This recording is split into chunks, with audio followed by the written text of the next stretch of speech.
What's up everyone? Welcome to the video. Today we're going to take a look at how to replace the battery in this Hyundai Tucson Smart Key Remote Fob. This Hyundai Tucson Key Fob is going to use replacement battery CR2032, and I'll put a link in the description box of this video to where you can find these replacement batteries if you're in need.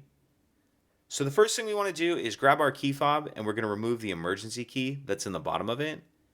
That's done by pressing this button on the back of the fob that my thumb's on, and then the emergency key will slide out like that.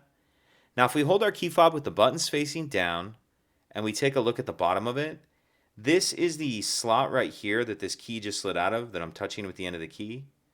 What I'm going to do is hold my key like this, and then I'm going to stick just the end of the key in that slot. I'm only putting about that much in, maybe even less.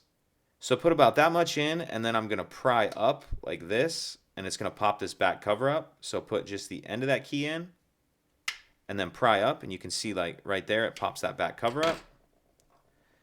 Go ahead and pull that cover the rest of the way off, and now we see our battery right here, and this battery will just slide out of that holder like that. We'll grab our new replacement battery, and you want to make sure that you're installing your new battery with the plus side up, positive side up. Slide it down into that holder like that. Then we can snap the back cover back on. Make sure that's all the way on. And we'll slide our emergency key back in. And that's it.